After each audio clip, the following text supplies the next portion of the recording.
Okay, this is Bob with Film the Police 911. I'm back. And I'm going to talk about Eli's anti stalking order that was done by the chief of police. Okay, first of all,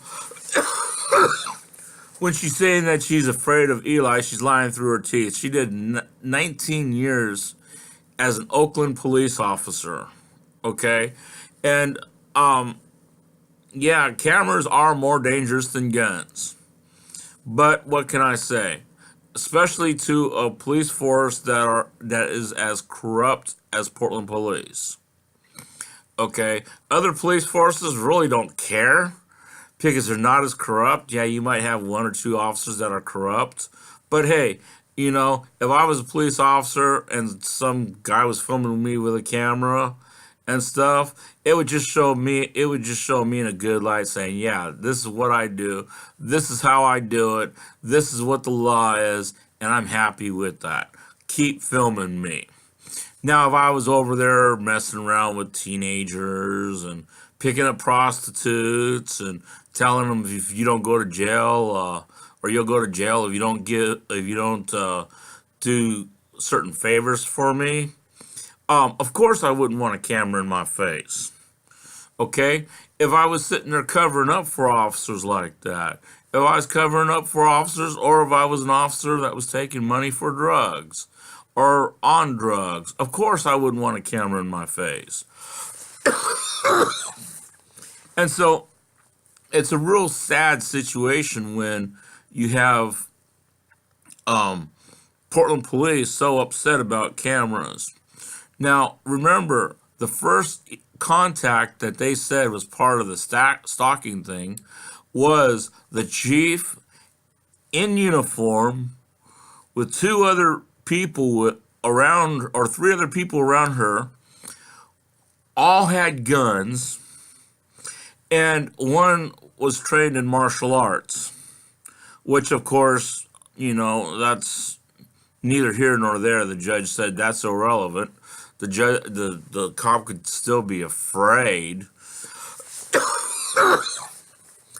And the only thing Eli had was a camera, and Eli really doesn't do too much as far as any, he's had an assault where he took someone to someone's house and someone assaulted him or assaulted the dude, and Eli got caught up in that, but Eli didn't lay a hand on the guy. So yeah, Eli is a really bad and scary individual. He posted one time how he was depressed. He posted how he was going to go after some news media. And of course, the police had to use that. And the judge, of course, decided, yeah, that was totally relevant. Even though that was media and the police are two different entities, same thing.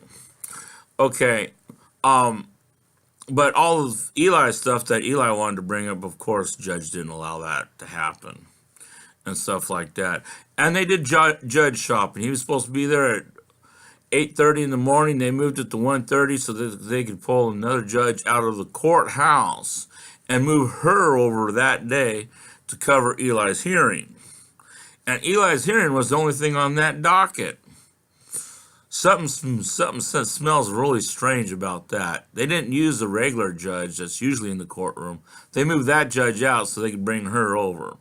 Now, shortly after she granted the anti-stalking order against Eli, the governor moved her into the state Supreme Court.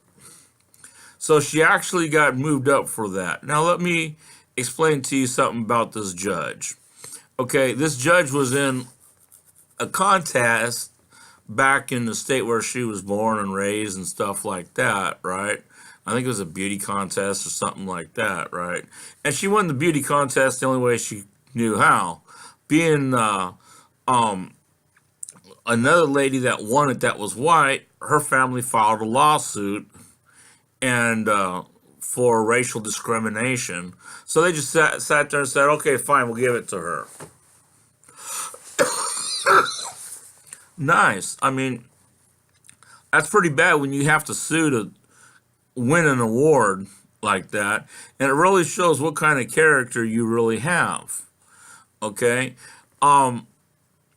this judge is extremely racist, is extremely biased, and you can see when the cops when one of the officers was testifying, uh, he asked her about water, and she poured him water. Okay, Eli objected to a city attorney representing the chief. Remember, it wasn't the city. It wasn't the city's anti-stalking order. It was the chief's anti-stalking order. City was not involved in it, but the city decided that they would provide her with a lawyer. So they provided her with a city lawyer, and of course, Eli didn't have any money. You're not entitled to an attorney on an anti-stalking case. It's a civil case. So Eli didn't have a lawyer, and so we have a black judge, we have a black cop, and we have Eli, which is half white, half black, and we have a professional that knows law, and we have Eli, which doesn't know how to produce anything, doesn't know how to do an objection, and he got railroaded. He was treated very unfairly in court, and so that's what their new method is they're filing anti-stalking orders. Cops are filing anti-stalking orders against cop watchers. Okay, Keith Davis was the first one. Okay, me and Chris were the second one, but they made sure I was in jail when my anti-stalking order came up because I would have handed them their ass and they knew it. So Chris had to go in and defend Chris, and he doesn't know a thing about law.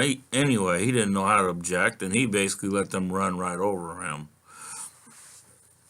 So that's what's going on up in this neck of the woods. Extreme corruption. And then when you do let them know what when you do make them feel unsafe, and they decide, well, we want to file an anti-stalking order against you, then they get these corrupt judges to allow these anti-stalking orders to go into effect. And why I say they're corrupt judges is because the court is supposed to be fair. It's supposed to be balanced. It's supposed to be balanced. It's supposed to be a fair thing. Okay? Not one side's not supposed to weigh high and the other side's not. But that's what's happening with cop watchers in the courts now. Is that, like I said, they're filing anti-stalking orders because cop watchers are not allowed to have attorneys free of charge. They have to get an attorney to come in and represent them, and most attorneys won't represent a defendant in an anti-stalking case. So I expect more cop watchers to be given anti-stalking orders when they're approaching the chief and other police officials, because these individuals do not feel that they need to be held accountable for what they do. And this is Bob with Film the Police signing off.